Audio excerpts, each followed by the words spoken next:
Welcome to Movies, Films, and Flicks. I am Mark Hoffmeyer, and joining me is a man who thinks Cyborg is the best movie to be released in 1989. It's Jake Lewitt. If I had seen it, then yes, fine. It may be the case. I cannot confirm or deny. So we did I joined your show, the Lamb podcast, right? The Lambcast.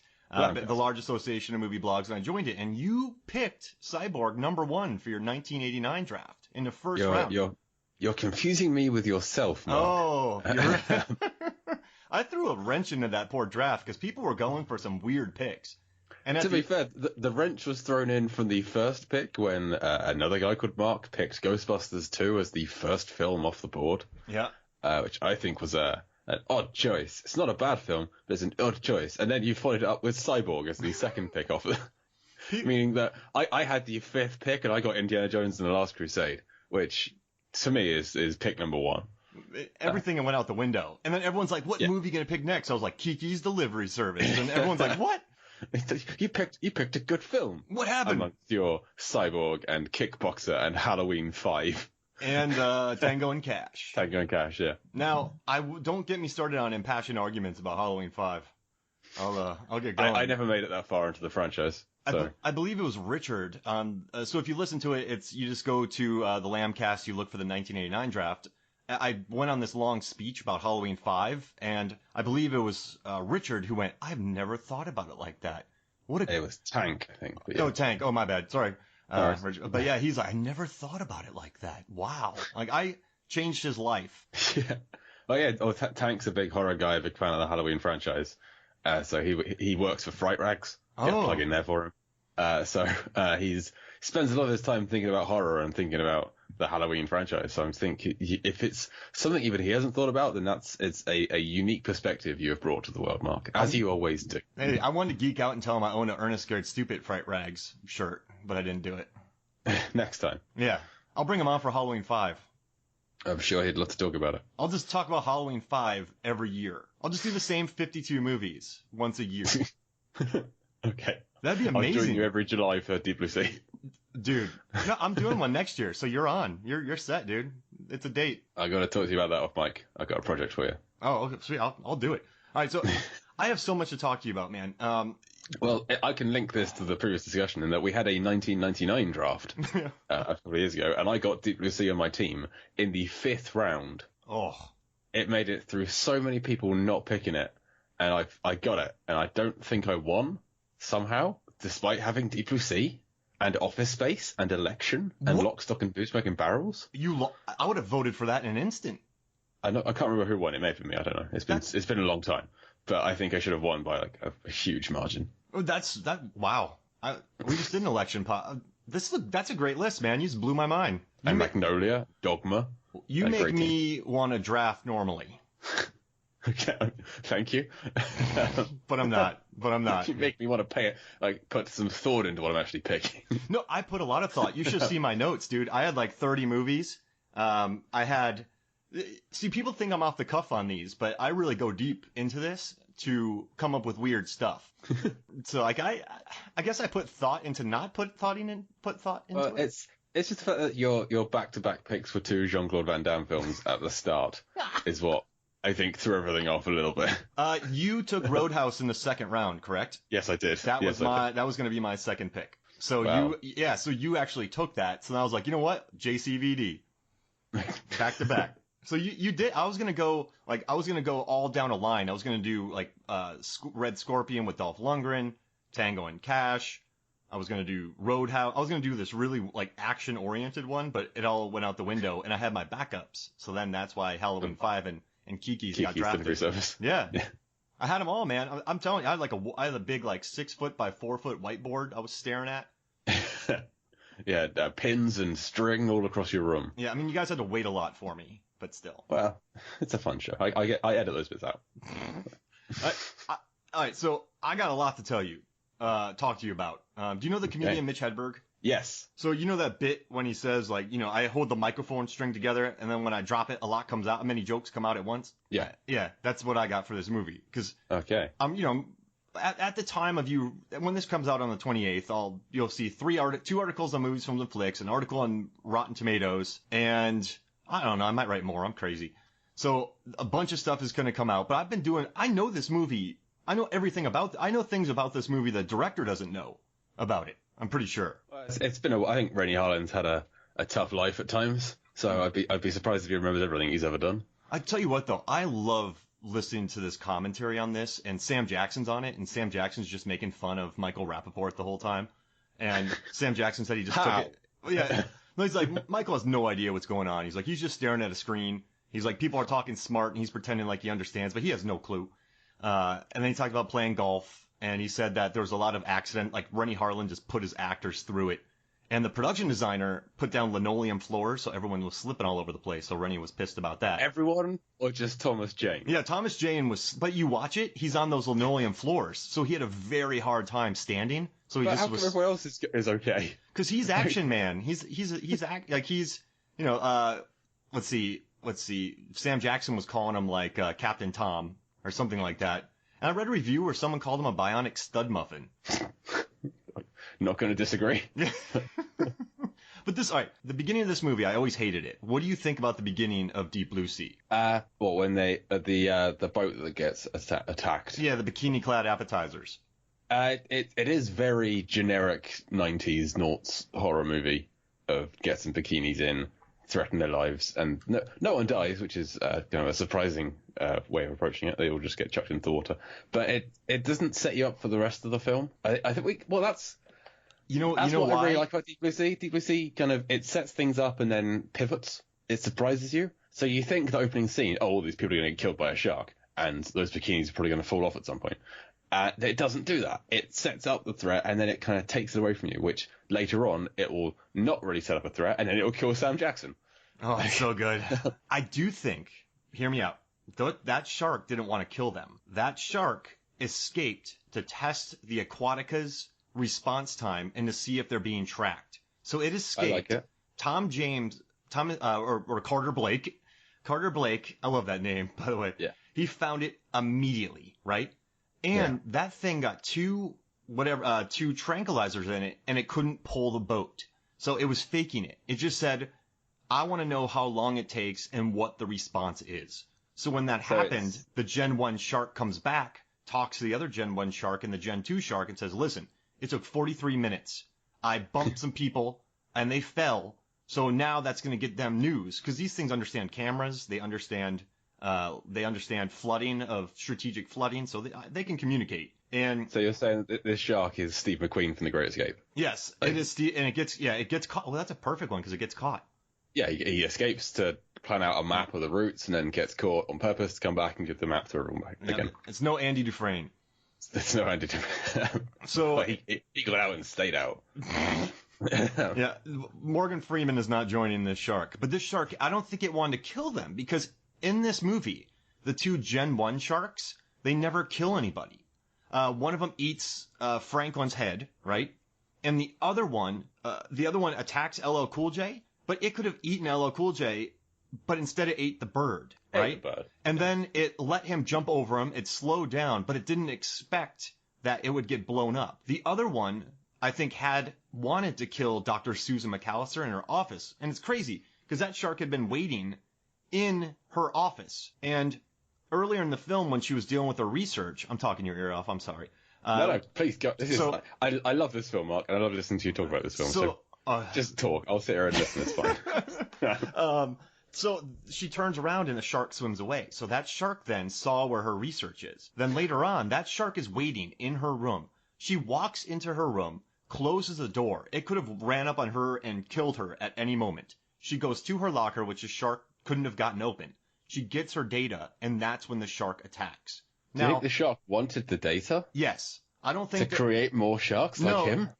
They want to escape because they've been tortured. They've been fed other sharks. They want to destroy this data. They want to get rid of the master data because they know what it's done to them. And so they want that data gone. And, he gets zapped. The data does get destroyed. I mean, it's a kamikaze mission. It's successful in its own right. Renny Harlin said he got studio notes, and that's why they added that scene. I thought it was pretty funny on the commentary. But those sharks, they wanted to destroy the data so no other sharks happened. And then that escape was all about response time.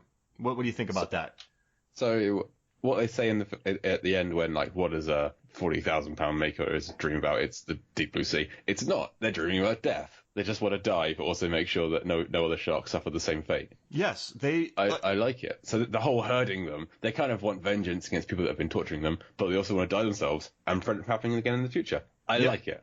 Yeah, I think if these sharks can understand that destroying video cameras takes videos out, and if the shark, that shark was playing possum during the science scene, not science scene, the testing scene where when they put the needles in its head, it jumps because it's just trying to play possum, but it went, oh dang, that hurt, and then so it almost gave itself up. It could have eaten McAllister, but that shark knew if it ate McAllister. It needed the data first. Yeah, that's right. So that's why it got Jim, because Jim's the other guy that does work on him. Yeah. And then in this movie, it kills Rappaport because there's two people, but then it lets Thomas Jane open that door. I mean, these things it picks off with the weaker one who's just going to be of no use. Michael Rappaport is done at that point. Yeah, and after he gives a thumbs up, you're like, he's dead. Yeah, I love that the DVD chapter title is called Thumbs Up Man Down. Is it really? Yeah. Oh, that's awesome. So, I mean, this plan, what do you think? Does that kind of make sense? Like, I broke down the entire. This is gonna sound insane. That like last year in 2017, I figured out how far the shark traveled with Jim Whitlock in its mouth. Yep, I've seen this post. Yeah, and so I figured that out, but I just figured out how and when and why Samuel L. Jackson's character is eaten. I did all the data on it to figure out the shark meant to get them down into that wet entry because it knew that all that water would come up through it. And if they swam out, they wouldn't have flooded the facility anymore. So it sat there waiting to make sure that they opened up that door and depressurized the elevator shaft. They would need to sink the facility down so he over the fence. So he's kind of like, you dummies, don't come in here. And I broke down the scene where Sam Jackson starts monologuing, right? Because everyone's infighting. So Sam Jackson's walking. At first, the shark can't really get to him. Then he gets a little warmer. Then he steps down onto the lower platform and keeps monologuing. And at that time, the shark goes back. I estimate it's about 45 yards away to the bottom of the ocean. So the shark swims backwards to keep his eye on him, then explodes, and in 5 seconds, hitting about 20 miles an hour, the shark clears the water, eats him, which forces the rest of the crew to panic and open up that door. Yeah. The whole conceit of the film is the sharks are herding them. Yeah. Which, if you think about it, is nonsense because you just think about it, they're sharks, but these are super intelligent sharks. So how much do they really know? We have no idea. They can't communicate with us, but they can recognize guns. They can swim backwards. They can't open a locker. We've realized their limits of their abilities. They can't operate a number lock.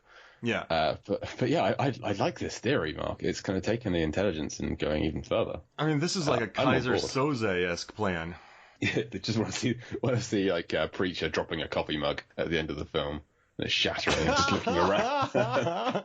And then, I don't know, like, this movie, I guess so many people have, like, compared it to Jaws, which... Because it's got sharks in it. Yeah, exactly.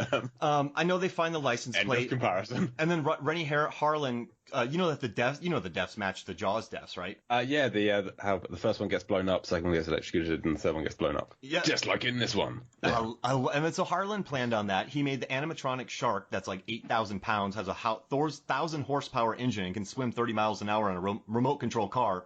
This guy Walt Conti made it, who also did Anaconda. So the guy has insane experience with animatronics. They use like NASA and Boeing-esque technology for it. There's a film we should cover. Dude, next one. Let's do it. After Swim Fan, we'll just do we'll do a waterlogged trilogy.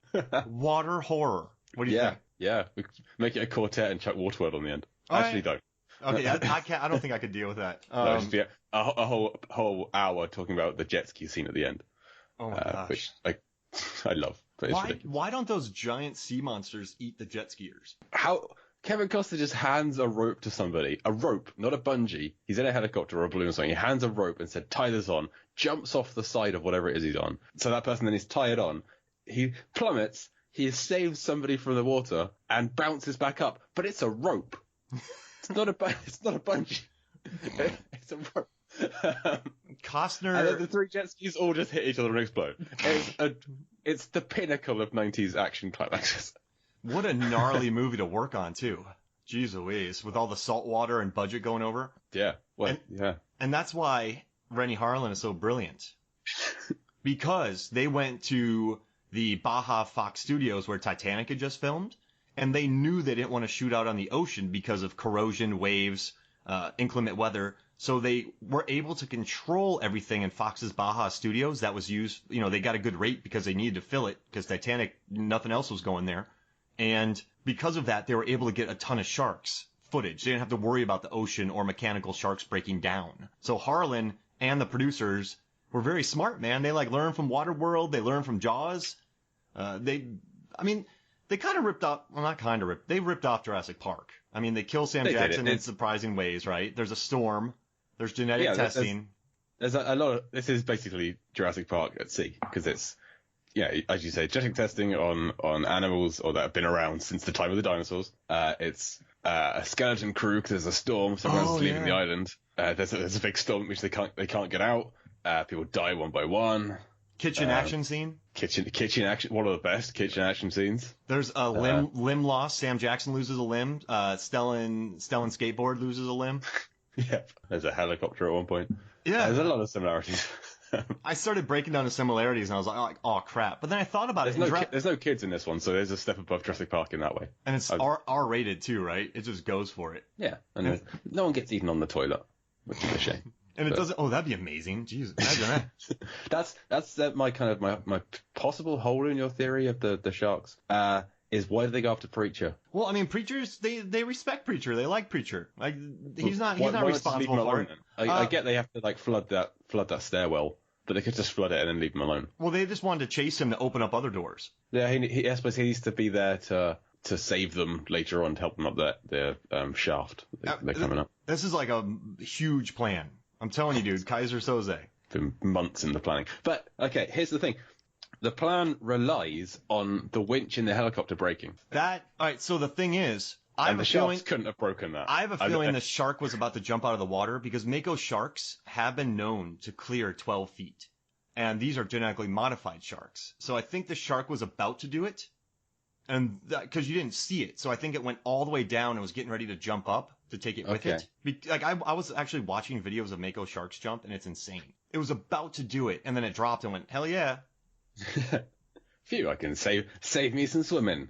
Dinner's coming to me. That's what I'm thinking. That's my theory. Okay. I was half expecting you to say, the sharks have got a toolkit. They went on there, they sabotaged the helicopter. That's why the shark escaped at the start. He didn't go straight to the boat. He went via the Coast Guard rescue, sabotage the helicopter just in time. Well, do you remember the seagull in the beginning? I don't. Well, they had talked to the seagull and sent him to that helicopter where it kind of did some work on the winch. They're in league with Scuttle. Okay. Yeah. or with Steven Seagal from Gift Shallows. Yeah. And so I think it was about to jump and grab it. That's what I think the plan was, because it had seen planes. Because earlier, Dr. Susan McAllister, I like saying the whole name, and Samuel Jackson, Russell Franklin, they fly in. So it knows that vehicles come in and out. And it's just waiting. It knows. And it also bit off the arm. It did a good job. It didn't go that high. It didn't get, it could have done a lot worse. It bit off enough to injure but not kill, because they needed the helicopter to come. Mm-hmm. And then it was if he bit him clean in half, there's no surviving that. There's really no rush at that point. It just needs to wound. Yeah. So the aim on that shark is pretty incredible. It was just waiting.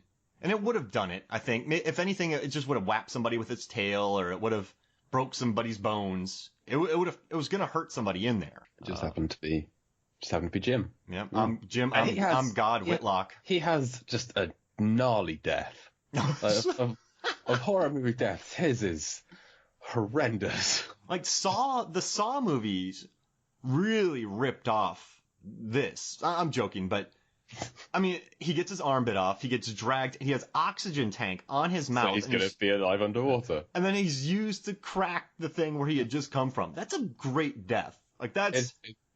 It's great, but it's awful. I mean, I know this went through a lot of script changes. This started off as kind of like an action-y type thing with like rocket launchers and like weird government kind of stuff. And then Donna Powers, Wayne Powers took over. Then Renny had his suggestions. But I don't know, man. I think it's pretty cool. I love it all. Did you see this in the theater? No, I didn't. The first time I saw this, I had it ruined for me. Oh. The Sam Jackson scene became like famous when it was out on DVD. So I went around to my neighbor's house, to Simon Postlethwaite's house, to go to name and shame him. And he's like, "You got to see this. You got to see this scene." And he just fast forwarded straight to the Sam Jackson death scene. Oh. And he's like, "Watch this. This guy's gonna die." And to watch the scene, he dies. He's like, "Yeah, that would have been great to have kind of been a nice surprise. Thanks, Simon." It wasn't until a few years later that I actually watched the whole film, and I liked it. And every time I watch it, I like it more. And that Sam Jackson monologue is, I think, my favorite monologue from a film that doesn't involve terrorizing a child with a velociraptor claw. I love it. You think water's fast, you should see ice. They made it perfectly, like, purposely pompous. They're like, we want it to be like a silly speech. And so the speech it's so over the top, but they did it on purpose, which is another reason I think it's a good movie. We're going to steal off this pool. The shark did not want to hear that. No, I was like, wait a minute, hang on, don't give him ideas. Yeah. So I think everyone's heard this a lot, but I was working in a theater when this came out, and I would sneak into the theater just to hear people yelling. Like, people, this movie with inflation made $130 million. It's an R-rated original movie. At the time, it made about 70. But it was sandwiched in between Sixth Sense, Blair Witch, Runaway Bride, The Haunting. All these movies made over $150 million. It was sandwiched, American Pie. 99 was a hell of a year. Yeah, hell of a year. And I was working in a theater, dude. And I worked in two of them. I had like an AMC 8 and another AMC 6. And we would just sell out every movie. People just come out. Blair Witch would be sold out, so they go to someone else. My best friends, Runaway Bride was sold out. They go somewhere else. Phantom Menace was sold out. But I would sneak into this theater, and people were just high-fiving. People were laughing for minutes afterwards. At the end, everyone was just screaming, "Go LL," but no one knew Thomas Jane's name, so like they were just kind of like, they were like, "Go guy," like go away, like no one like knew what this. Go Carter Blake. Yeah. No one knew TJ then, but people were just cheering, and I don't think I've ever seen anything like that in a theater. So I just loved it, and then I went and I bought the DVD for like $28. I still have the original packaging on it, but I don't know, man, it's good. And then I wrote that article, and then that's why I got interviewed for Wired. So this movie has, I don't know, it's been good to me, I guess. So I have this big affinity for it. So even though I'm an adult 37-year-old man, whenever someone says it sucks, I get kind of pissed. And a lot of people do. You go on IMDb, it's got a 5.8 Yeah. out of 10, which is criminal. Well, I think do you think it's one of these movies where people just think, it's good, it's so bad, it's good? Do you think people think that? I think a lot of people do think that. I mean, it's been covered on How Did This Get Made, and watching it now, the CGI doesn't hold up. Bad. The model work does. The animatronics are great, but some of the CGI is, my wife described it as the worst CGI she's ever seen, which I think is not fair, or she should watch more terrible films. But it's, if they remade it today, just updated the CGI and did everything else identical, it'd be a perfect film.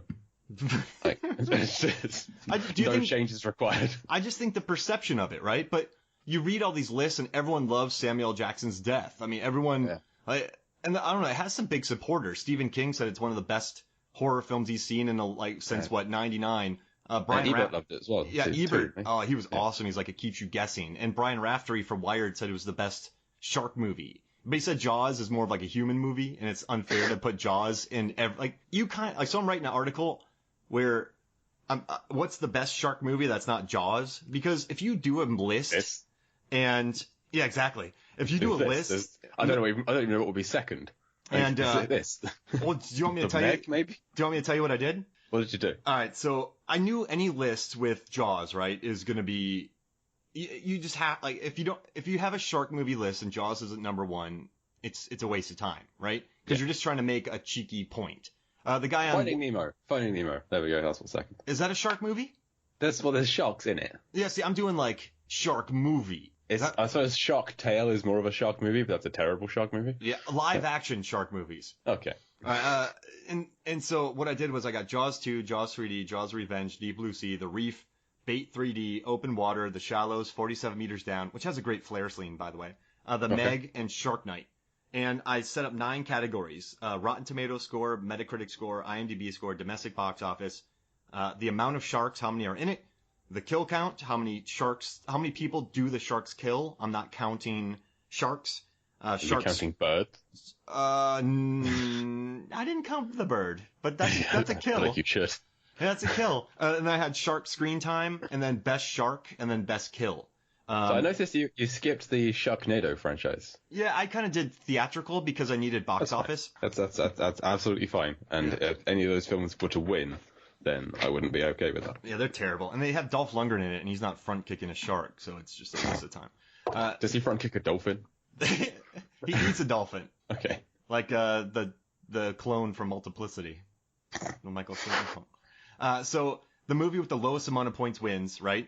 But so the Shallows and the Reef, they had 79% tomato meter scores, and those are the highest in the category, so they each got 1 point. Is what I'm going, Okay. like if it was a tie. Right. And then, so what I had, Bait 3D had 64 points, Shark Night had 57, Jaws 3D had 57, Jaws Revenge had 55, 47 Meters Down had 53, Open Water 52, The Reef 49, The Meg 39, Jaws 2 37, The Shallows 32, and Deep Blue Sea 21. And Deep Blue Sea had more points than Jaws. Jaws had 32 points. So... You should include Jaws in this then as well. Oh man, that would piss people off. I mean, I could, right? Yeah. Are you adjusting for inflation in terms of box office? But even then, Jaws made a shit ton, didn't it? So. Yeah, I mean, I did all the math for Jaws, and yeah, it still doesn't beat Deep Blue Sea. It wouldn't even come close. Which is pretty odd. I have some, but even if Jaws is in here, people are gonna be like, you're stupid. Does that make, you can't do it. But, I don't know, so what I set up was, I think my favorite of all these sharks was from the Shallows, because that's just a mean shark. No one would mistake the shark from the Shallows as, getting sharks wrong. I just like how mean it is. I don't know, what did you think about the Shallows? I haven't seen it, actually. I got it. I just love how mean it is. I love the Jaws 2 shark who has a burn on its face the entire time. I think the best kill is obviously Deep Blue Sea. The most sharks are Open Water. What are the other categories that I had? Shark screen time, it's Deep Blue Sea. There's over 10 minutes of sharks in Deep Blue Sea. It's mostly... I watched it last night, but I remember more sharks than humans. Yeah, I had... That can't be the case, but... Yeah, I had my phone out taping it, and then the Meg is second. There's a lot of Meg, actually, which is pretty cool. Yeah, you've got 2 sharks in there as well, so yeah. So, I mean, through all this, it was Deep Blue Sea taking first place. And I think the top 4 is actually really good. I love The Reef and Open Water, but they're kind of based on true stories. I dig 47 Meters Down. There's 2 really good shark moments in it, but I think the top 4 of Deep Blue Sea, The Shallows, Jaws 2, and The Meg. I think that works, because Jaws 2 made a ton of money. It has the same tomato meter score as Deep Blue Sea, and it has a shark chasing kids on catamarans. It's a good idea. Meg is hokey and fun. Shallows, I think, is really good. So... I wanted the Meg to be hokier and more fun. A little too serious. I liked it, don't get me wrong, but I wanted it to have been made with the same style as Deep Blue Sea. Yeah, it's the same kind of approach to the humor of it. I felt the same way when I was walking out of it. I guess time has made me less of a dork about it. But right though, it could have been Deep Blue Sea, right? But instead it was not. Yeah. It's just a bit too serious. Yeah. Statham can be funny too. Remember him in Lock, Stock, like you said, in Snatch? Yeah. I love Statham. I'll watch him in anything. Z German. And he's finally playing a swimmer, this competitive diver from his youth. He's finally playing a swimmer, and he dives in water a couple of times. But just feel like there should be some reference to that, like he's a failed diver who became a submarine repairman or whatever it was he did. I wonder if he's embarrassed by that, because if everyone hears that he's a diver, they're going to think he's less of a fighter. I don't know why he shouldn't think that. Divers have to be in incredible shape. Yeah, you could snap your neck. I mean, I don't know. I just have weird theories. And also, he's a dancer too, man. Yeah. His music videos. I haven't seen those, but okay. Oh, wait. You haven't seen him in his dancing and music videos? He's No, but I will be doing that later on today. He's golden paint sprayed. And he's in kind of like a diaper, not a diaper, but a diving shorts, just dancing around the background of a very 90s music video. Please excuse me whilst I go and YouTube some things. Well, how about this? Let's take a break, watch that clip, and then we'll talk about more Deep Blue Sea. Welcome back to Movies, Films, and Flicks. And what'd you think about that, Jay? That's something I can never unsee. I will certainly try. But yeah, oh boy. Everyone's got to make money somehow, I suppose. Harrison Ford was a carpenter. Jason Statham painted himself gold and danced in leopard skin. underwear. Yeah. I mean, I think when you're watching, you went the serious face. Yeah, just like it just I don't know what he's thinking. If I was him, I'd be thinking, what am I doing? I hope I'm getting paid enough for this. When is the check going to clear? But he's just this like real fixed, stern expression. He's really concentrating on the kind of dad dancing that he's doing. This isn't something I thought we'd be talking about on a Deep Blue Sea podcast, but it's why I love coming on the show, Mark. You educate me with the past lives of some of my favorite actors. I think that's really true about Statham dancing, because whenever I try to actually dance, my wife says I look very serious. That's why I don't try and dance. And speaking of, what did big question? Did your wife like this more than Airheads? Absolutely. Okay, good. When I said last night, I need to watch Deep Blue Sea. Well, I don't need to watch Deep Blue Sea. I'm going to watch Deep Blue Sea for a podcast tomorrow. I could have quite easily done this show without watching it, because this was maybe the 100th time I've seen it. She's like, "Oh, I've got some stuff to do tonight, but I want to watch Deep Blue Sea." So she's a fan. She's not a fan of Airheads. Understandable. It's not a great film. Deep Blue Sea is a great film. So yeah. I love it. And like, I don't know. So as this movie, like, what are your favorite scenes in this movie? Like, what do you kind of find yourself going back to and loving? There's so many. Yeah. Well, the famous part is obviously Sam Jackson's death, or Stellan Skarsgård's death, but Preacher's legacy, the kind of his monologue to camera, it's such a like LL Cool J might be like the best part of the film, or one of the best characters of the film, because he spends most of it on his own or with his bird. So he's kind of comedic relief. He's the meanwhile back on the ranch kind of thing, cut across the Preacher. When he's just kind of working out what his legacy to the world is, and it's like, oh, an omelette recipe, of course. Why didn't I think about that? I'm a cook, for God's sake. So it's just him talking to a camera like, the perfect omelette is it's 2 eggs, not 3. Some people have milk for density. That's a mistake. I just he's very charismatic. I've not seen him in a lot of films. It's like this and SWAT, I think, are the two things I've probably seen him the most in. He's fun in Halloween H2O when he lives. Okay, I'm surprised. Well, I'm surprised he lives here. That's, again, great thing about Deep Blue Sea. It changes up your expectations. He even says in the film he's gonna die. He's not gonna solve the situation, and he lives. Yep. And there's a point where he almost dies when he gets out. He almost gets eaten. But I really like him.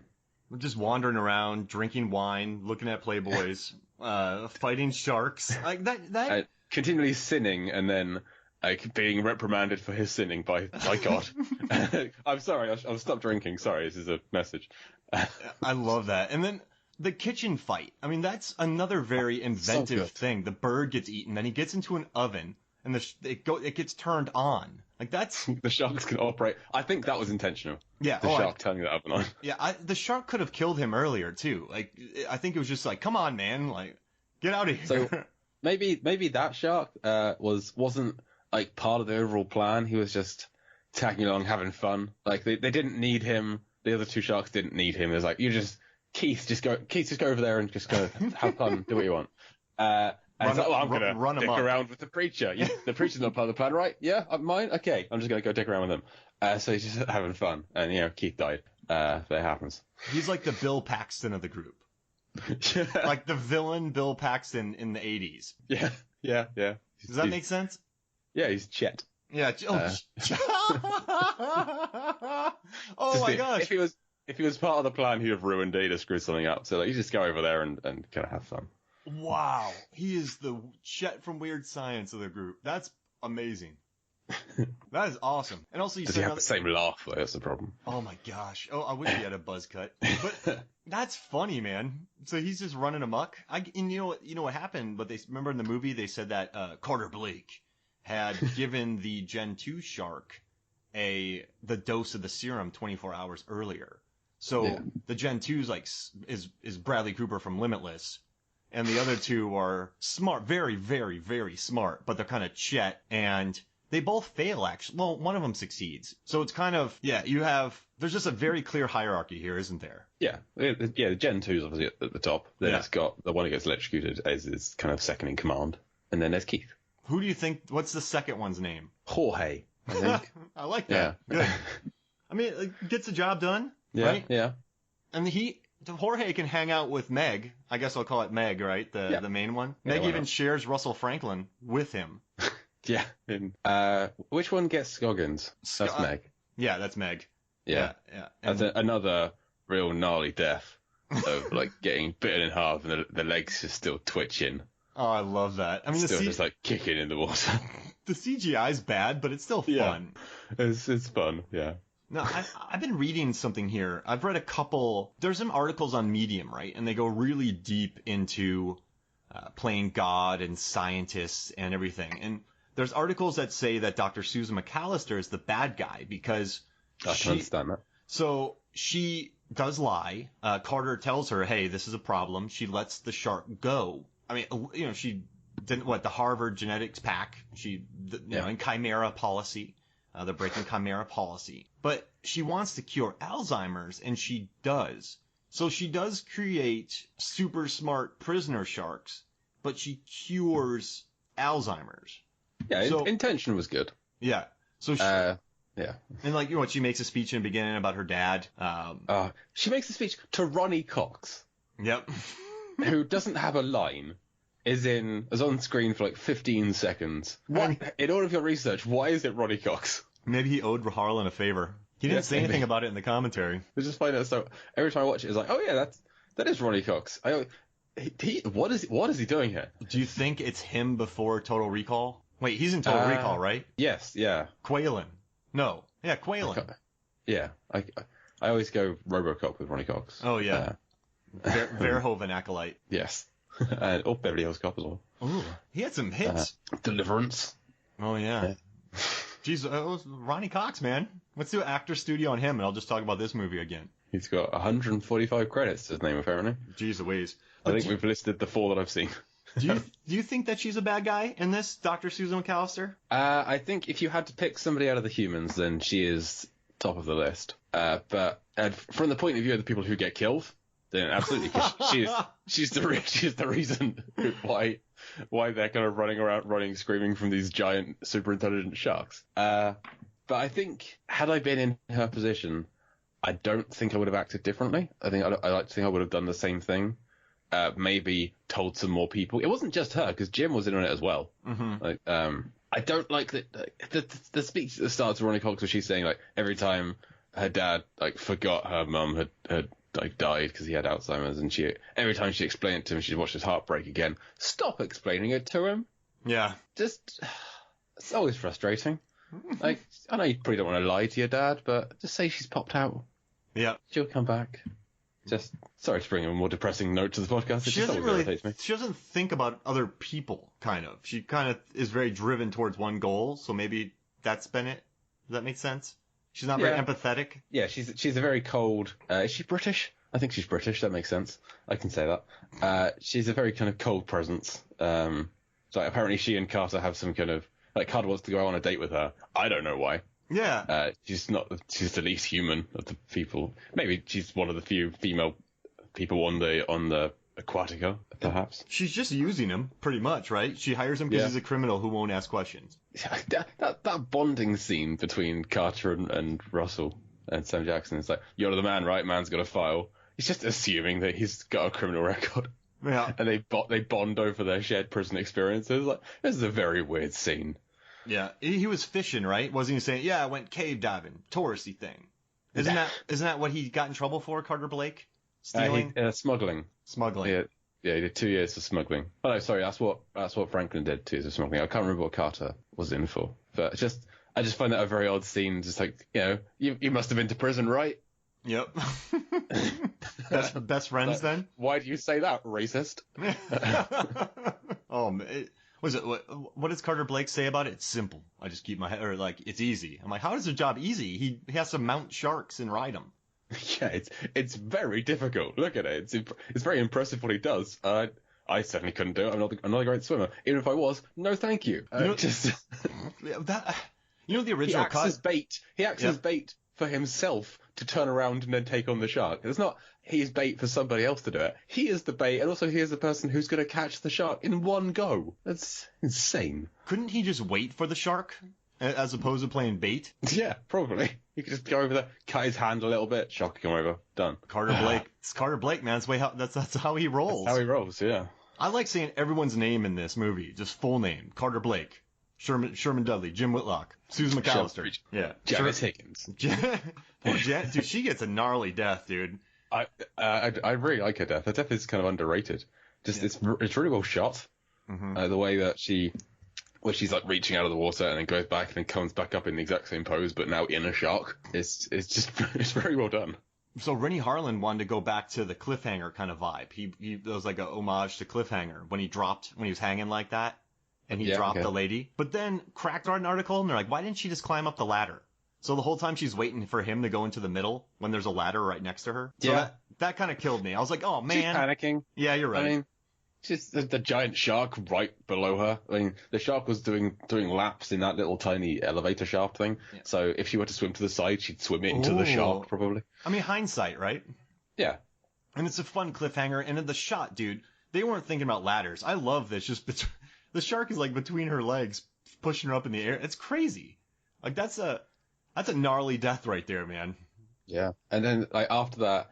Carla Blake asks Tom Scoggins, can you reach that door? And Michael Rappaport makes a valiant attempt to reach this thing that is easily 5 feet above what he can reach, but he still like stretches. He tries, but he's a good 4 or 5 feet away from reaching that. I just like that he tries. Yep, Scoggins, man, he does try. He does. He's trustworthy. He makes it pretty far too. Yeah, you think like he's the first or second character to die in most films.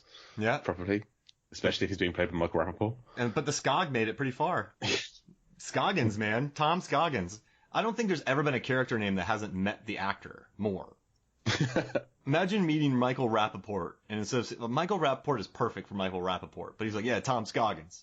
I'm like, what? Yeah. I think if he introduced himself as Michael Rappaport, I'd like, no, you're more of a Scoggins. You're more of a Scoggins. I'm gonna call you Scoggins. That's the first time he and Renny Harlin met. That's what happens. Harlin's like, nah, you're a Scoggins. And it just stuck. And that's what he's known as from now on. So there were some fun little moments. Didn't they played poker in Brenda Kern's room, right? They were planning to play the next night, I think. And so Preacher and Scoggins are buddies. Yes, which we learn like 2/3 of the way through the film. When Preacher goes, like Scoggins? Scoggins? No, man, he didn't make it. Damn it, Scoggs. Yeah. I mean, LL Cool J does a good job in this movie, man. He's great in this. Yeah, and then also, do you know that the original cut, Dr. Susan McAllister lived? Oh, I don't like that. And audiences hated it. So they went back and reshot it to where LL Cool J lived and she dies. So at the end, it's LL and Carter living, and not Carter and Susan McAllister. Yeah, I mean, normally the note would say, "Oh, we want to have a romantic couple at the end." Yeah. So I'm kind of glad about that. Yeah, I mean, if Preacher had died, I'd like this film a lot less, I think. And then some people wrote that her sacrifice was totally in vain because she tried to escape. So it wasn't tried to escape. Yeah. So it wasn't just like, oh yeah, I see. Yeah. I can't let this shark get out, who probably just wants to go hang out and like get away from humans and raise an Aquaman-esque army in the trenches. But maybe he's just trying to go to to Dr. Susan McAllister's home to destroy her computer just in case she'd emailed the data home. Because she has a house on the water. Because they live in California. Yeah. Maybe it's a houseboat. Maybe. Oh, she lives in California. Because it's off the coast of California, so it just wants to go to her house. Wow. So, and then it just would have taken off. It would have Andy Dufresne. Yeah, go to Zihuatanejo. And then I love though, dude, where she jumps in the water and is like, I'm gonna make a sacrifice. And then she tries to escape and then dies. And then Carter Blake jumps in the water like a dummy. Well, it's been proven he's not the smartest guy. Yeah, you're right. He can't walk where other people can walk. He will just fall over. And I love when he rides a 45-foot shark. And you have to.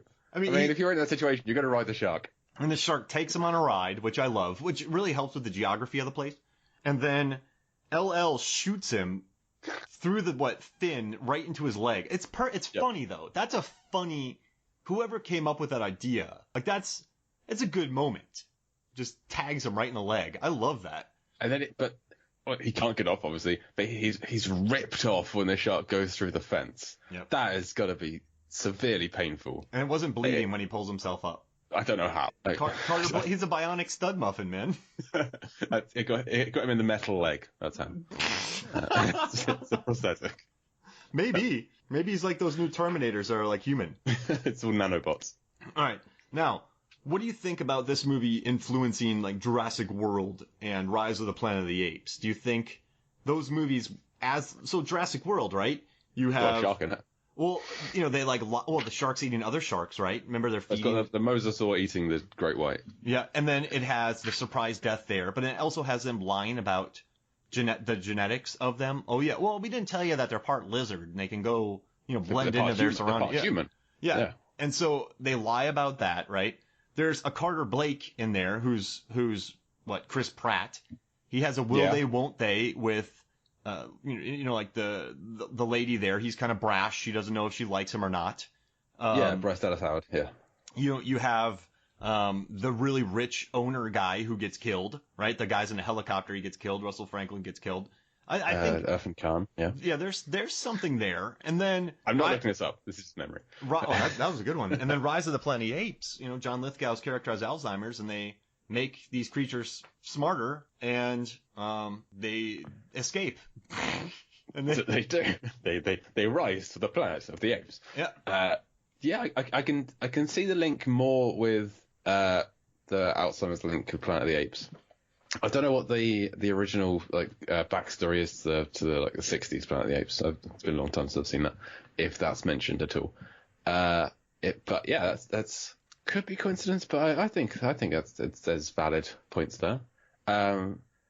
With Jurassic World, I know a lot of it comes from Jurassic Park, but Deep Blue Sea, I mean, it has to have impacted every filmmaker who's seen it. Yeah, has to be thinking about it. So. I also said that influenced E2 Mama, Tambien, Crash, Anchorman, and Children of Men. Anchorman 2 has a shark in it, so. Oh. Yeah, you're right. See? What's going on? Out of those 4 films, that's where I jumped to. Hey, you saved me on that one, because that's a stretch. But and then Renny Harlin, had you watched many of his movies prior to watching Deep Blue Sea? Did you like Long Kiss Goodnight or Die Hard 2 or Cliffhanger? Any of that? I love Die Hard 2. I love William Sadler's naked yoga in Die Hard 2. Long Kiss Goodnight I like. Cliffhanger I like. I haven't seen. It's been a while since I've seen Elm Street 4, but I have seen it. But I think that's it that I've seen from his. He's got a lot of lesser films I haven't heard all that much about. Driven, Mindhunters, 12 Rounds. Yeah, The Covenant. I've watched all of his stuff. I watched that really bad Devil's Pass, maybe, I think he did. He did a found footage film. Okay. Skip Trace with Johnny Knoxville, I watched. Yeah, these are all films I haven't seen and have no intention of seeing. What I like about Renny Harlin, though, is that, his 2 films before Deep Blue Sea were The Long Kiss Goodnight and Cutthroat Island. And what a lot of movies... Notorious box office flop, Cutthroat Island. Huge flop. But at least he put, Gina Davis, he was married to her, but at least he put a female lead in a $100 million movie in 96. Like, no one was really doing that at the time. So even though the movie flopped, right, at least he was putting Gina Davis in the lead. And then The Long Kiss Goodnight, you have so many spy movies with just dudes. Then you have all these kind of things. I think her character in 95 for The Long Kiss Goodnight? Was 96. 96. Oh, and then Cutthroat Island was 97? 95. Oh, 95. Oh, okay, got it. I missed up my times. So 96, people weren't... There were definitely, femme fatales and stuff like that, but she was this R-rated, just badass, murdering people. And I like that Harlan took the Cutthroat Island movie and put Gina Davis in the lead. He took a traditional spy movie with the 90s Shane Black dialogue and put her in the lead. I mean, Shane Black probably wrote it, but, Renny at least got part of that project. Die Hard 2, I loved how he put Bruce Willis on a plane. He took him out of a building and put him in an airport, a sprawling airport. I liked how Cliffhanger, they went out to, the Italian mountains and had Sylvester Stallone hanging from mountains and John Lithgow punching him in the ribs. So I think he takes, when he was at his heyday, he was able to take action movies, stock action movies, and make them somewhat interesting with a little bit of a spin. Does that make sense? Yeah. And so the Long Kiss Goodnight, the female lead, That, I think, definitely came more from Shane Black. But I think that's kind of the juxtaposition that kind of relies on, of she's just this supposedly normal mother character who you wouldn't think, you're less likely to think, if back in 96, that she's this hired assassin character if it's a woman back then. Yeah, so I just dig that, at least he found projects that were a little bit different. So I think he found ways to really make good pictures. Hey, I'm not trying to take anything away from him. No, you're right. Well done to him for making the film. It's great script, though. It's one of his best. Yeah. And you know that they, sorry, I interrupted you. They killed Sam Jackson, too, in a cut of The Long Kiss Goodnight. And audiences were really mad. Like, you can't kill Sam Jackson. And so... I mean, you can. It happened 3 years earlier in Jurassic Park. Yeah, exactly. but like, this is when he was like, after Pulp Fiction, he'd hit big. People were really angry. So then they didn't kill him in Long Kiss Goodnight. So that was kind of in the back of his mind. And then they figured that out with Deep Blue Sea, which I also kind of love. Like, hey, Sam, we're going to kill you. They actually cast him. He was originally like a guy in a kitchen. And then he was supposed to be a kitchen worker with LL Cool J. And Sam's like, I don't know. So Renny rewrote it, and Sam does a better accent than Renny, but Renny's like, you're the richest man in the world, and you're going to die early. And Sam's like, all right. He's like, where's the film? Mexico? And Renny told him there's a lot of golf. And so he's like, all right, I'll come out. Sold. Yeah.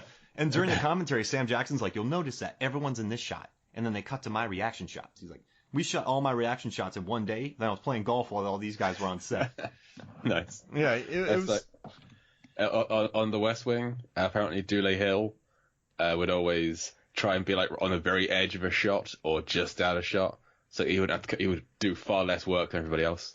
Oh, that's awesome. He would have to come back for the close-ups. He could just like back in his trailer, playing on his Xbox or whatever. So yeah, that's smart, right? Yeah, it's great. You still get paid. Yeah. So I don't know. I kind of like that he was talking about that. I don't know, man. This movie just. What else is there to even cover? I think we've talked about that. I got everything out in about 4 minutes. I definitely pulled the Mitch Hedberg. Everything came out at once. I said this pod was going to go 7 hours. Let's do a script reading. But I don't know. I love how. Oh yeah, let's do it. I can pull up the script right now. You want to do it? They're all We don't online. even need to pull up the script. Let's just do it from memory. Yeah, we could make it up on our own. Did you ever see this? It'll probably be about 80% accurate. To be fair. Underneath this glassy surface, it's loaded with gliding monsters. Yeah. Also, this movie, the geography in this film. So there are scenes where it's Scoggins and Carter Blake looking at a diagram of it, and they tell you exactly where they are. They tell you the sublevels. When they're going down on the elevator, they tell you exactly where you're going. So yeah, I think it's good exposition. Yeah, and it's good, but you kind of did. I don't know when watching this, or if you ever thought about it, but did you kind of understand the geography of the film, or did you even care? Well, I understood that there were different levels, so that what was happening to Preacher wasn't happening to the others. I think the first few times I watched it, I didn't pay attention to who was on what level above whom. I mean, looking back through the plot, you know that Preacher is near the top because he's above them when they're in the shaft. But I just. Yeah, the elevator ride between Russell Franklin and Janice Higgins, where she's explaining the whole thing. That's your basic outsider coming in. Outsider is the audience perspective. This again is great why Samuel L. Jackson gets killed, because we're Samuel L. Jackson. With a newcomer coming in who's introduced to all of this. And oh shit, we just died. It's an hour in. What do we do now? I love that exposition. I wrote an article a few years back called when Saving the Day goes wrong, and I was talking about Sam Jackson. So there's, in Big Trouble in Little China, Kurt Russell shoots up in the ceiling and knocks himself out. Then you have Bruce Campbell trying to say Klaatu Barada Nikto in Army of Darkness. Necktie. And he can't even get it right. And then this one, Sam Jackson gets so into his monologue that he forgets that he's standing right next to open water. The open water he's talking about sealing off. Yeah. He's talking about how it's right there, and then it kills him. But that makes sense, right? Some people just get, that was his hero moment, so he probably stopped thinking about it. Yeah. So I get to make a speech. Everyone, settle down and listen. This is I'm dead. And everyone's just really into it, too. I love it. But, I mean, I could see somebody doing that though. Just Yeah. monologuing in front of danger. Because I feel like he'd been wanting to tell that story. He said that that's the first time he's told it, so it's been pent up inside of him. Like the surviving the avalanche, 7 people survived the avalanche, but only 5 made it out. This has been heavy on his shoulders for years now, and he gets to tell. So it's understandable that he's kind of maybe forgetting his situation a little bit, and he just finally, like, how many years would it be till he gets to tell this shark-based story that he's in now? Like, 5 of us survived the helicopter explosion. 3 of us made it to the surface. 2. But, by the way, that helicopter explosion is insane. It spreads everywhere. It blows up everything. It's not on the ocean, it's on a big vat of gasoline or something. It's ridiculous. Yeah, because I think at one point something explodes when it's completely independent of something else. And I'm like, wait, what? But that's because I paused it on so many different times, like studying the movie. But yeah, the shark takes it to the control tower, right? So it knows. Mm-hmm. It knows. Jeez Louise, I love it. It can tell where the radio signal is being sent from, and it aims for it. It could sense it. I mean, they have great hearing, right? Yeah. The shark at the start, when it appears, I know we've kind of discussed the one that appears at the party boat, but it appears when they spill wine in the water, which looks like blood, but I'm guessing doesn't smell or taste like blood. So why is that what draws the shark to the boat? It's already loitering around. It's probably, I mean, this one's definitely not Chet. So this one's Jorge. Yeah, okay, this is Jorge, yeah. So maybe Jorge knows. Because Chet would have got lost and never come back. Yeah. Jorge probably maybe knows Carter's coming up on him. He can hear him if his hearing's that good. Yeah. Because he sneaks right up on him. So Carter is not far away at all. So he's like, I'm going to go mess with these youths, and then they're going to go tell everyone about it. And then this is going to force Russell Franklin to come here. So I think the wine was just a nice coincidence. Maybe Jorge likes wine. No, ooh. I mean, his palate has probably been refined. Yeah, yeah. He likes a nice cheese to go with it. That's why it burst through the wood. Yeah, it's trying to knock off this brie platter they've got that we don't quite see. They can smell it. That's the best theory ever. Somewhere. And it gets the stereo. Jorge doesn't quite realize that the stereo is going to break when it's in the water. He thinks it's going to get it in there, put on some Brahms, just settle down, listen to some nice classical music. There's nice wine, there's nice cheese. He's a refined shark. And then let Carter Blake shoot him a couple times. He wants to enjoy some things before he goes back in. Yeah. Some Brahms. That's funny. This is his Rum Springer. Yeah. Yeah, he's normally very level-headed. Man, so he's the cultured one, then we have Chet, and then we just have Meg. Kaiser Soze. Meg's in charge. Meg's kind of serious, no nonsense. Gets the job done. Jorge's refined. He's reliable, but he can be easily distracted with the finer things in life, and Chet's just a waste of space. Oh, I love it. Oh, so like, you know those movies where it's a team working together, and there's a guy who gets, it's always a guy for some reason that starts talking to a lady that's like working against them, but he kind of turns his head to look at it, and then he gets in trouble. That's Jorge. Does that make sense? Like he takes his eye off the mission. Brad Pitt in Ocean's 12 with Captain Caesar Jones. Oh, and he gets that thing stolen, and he makes that funny face. Yeah. Oh man, dude, I wanted that shark tattoo for years. If I ended up in another job where I didn't have to worry about tattoos, I wanted that shark tattoo on my forearm. I thought that thing was awesome. I'm glad I didn't. But I don't know. Remember his shark tattoo? Yeah. Yeah, that thing. In the 2000s, that thing was cool. I'm not a tattoo guy, so. Got it. You want to hear something neat? Go for it. All right. So when they were shooting in Susan McAllister's office, they did a test with the shark, and it shot through the ceiling and made 2x4s explode everywhere. Nice. Because these things had like 1,000 horsepower engines in them, and so it busted up the set, and they had to redo it.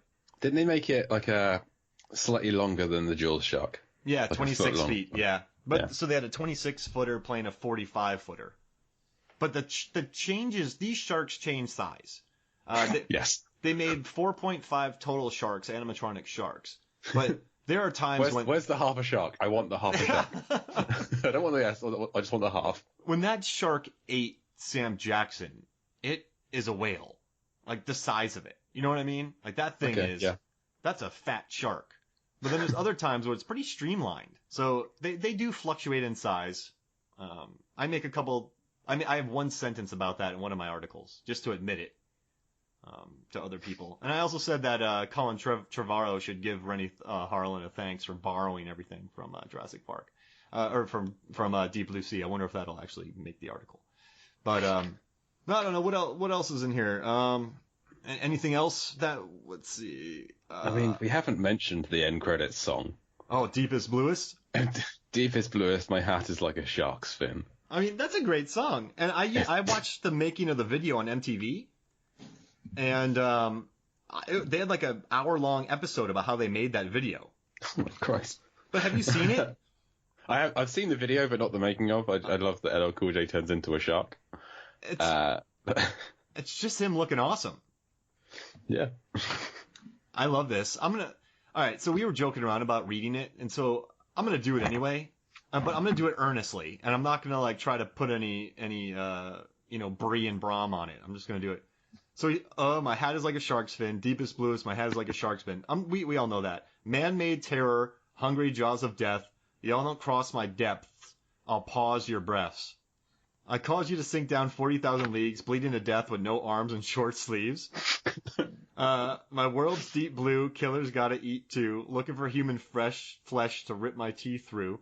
Other fish in the sea, but barracudas ain't equal to half a human predator created by a needle. Ooh, half a human, so the sharks are half human.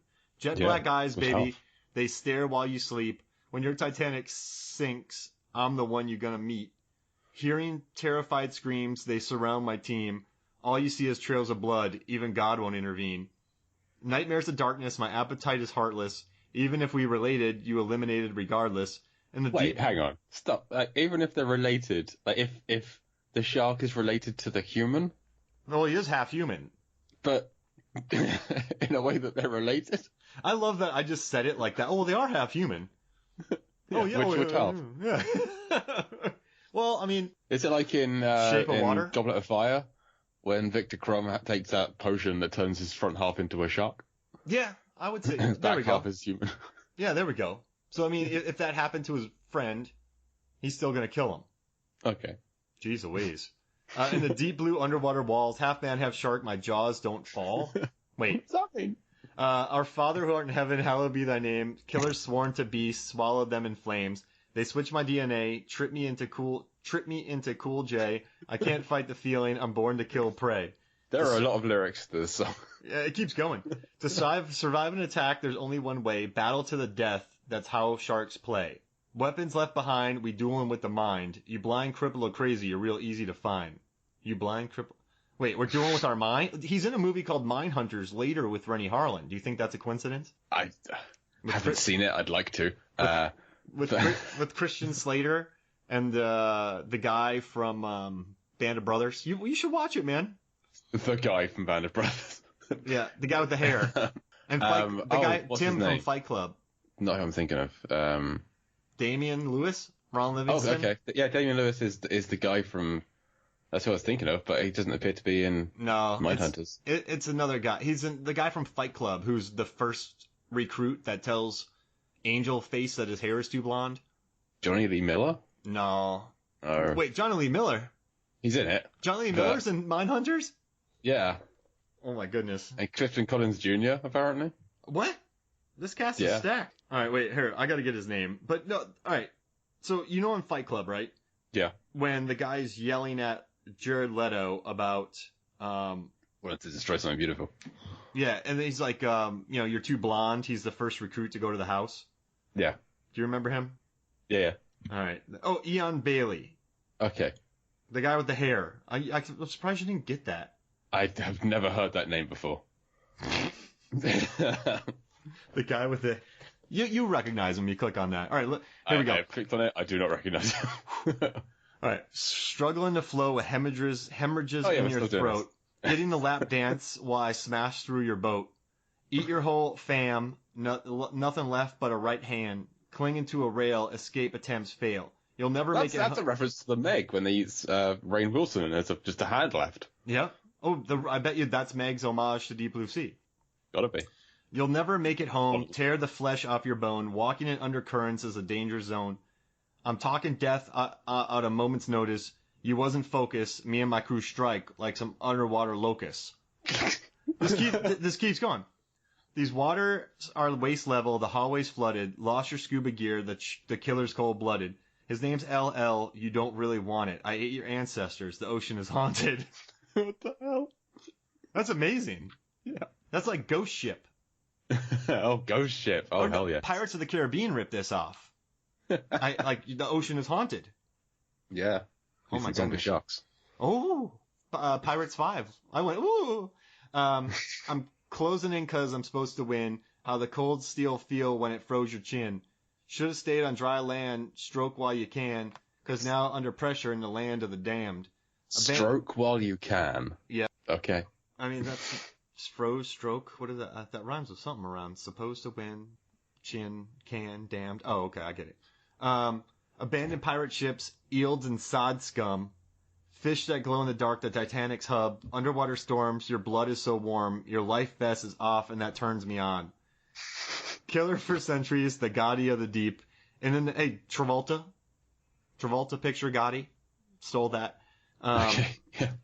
In the next millennium, I'm still gonna creep, sand under my belly, ocean over my head. Through the light and the shadows, you become the living dead. Yeah. But it's just deep as blue, perhaps like a shark's fin. Yep. 12 times. Oh my gosh.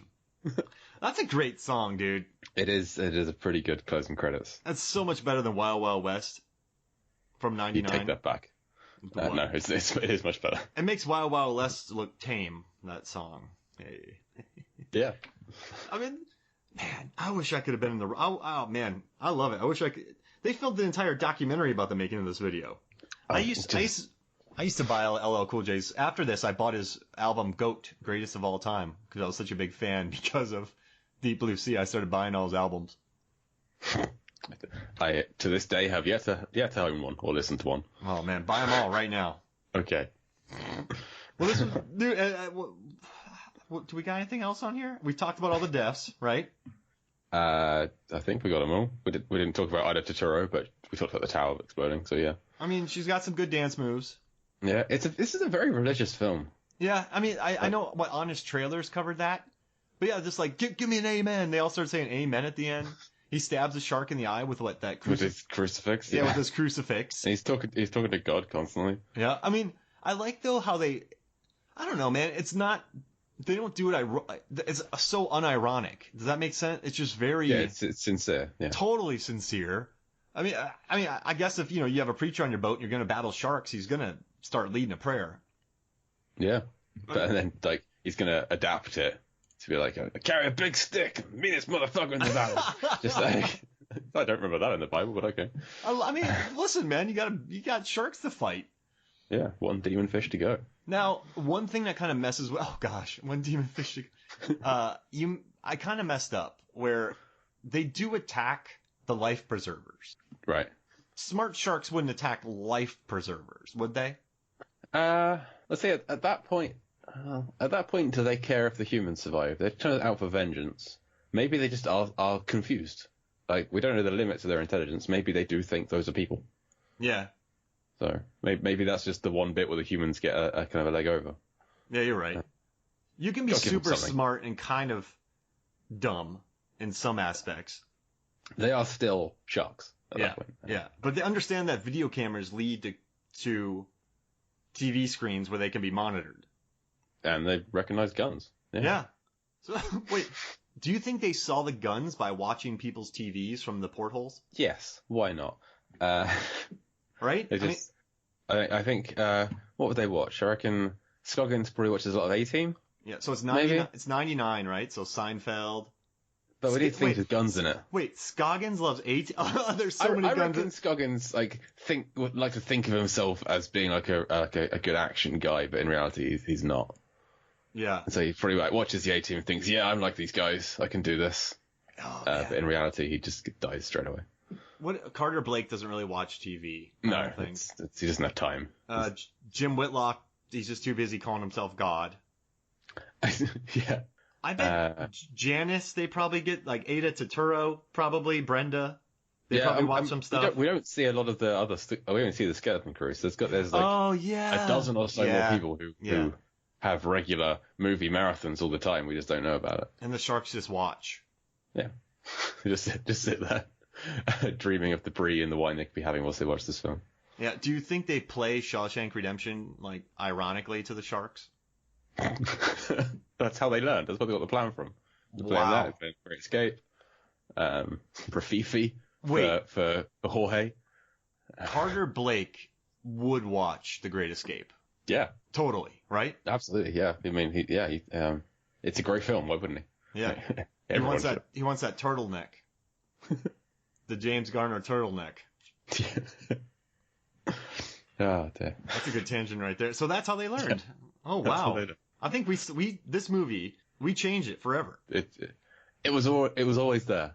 Yeah. We've now finally seen it. Yeah. It was just under the surface. It's changed us. It was just beneath it.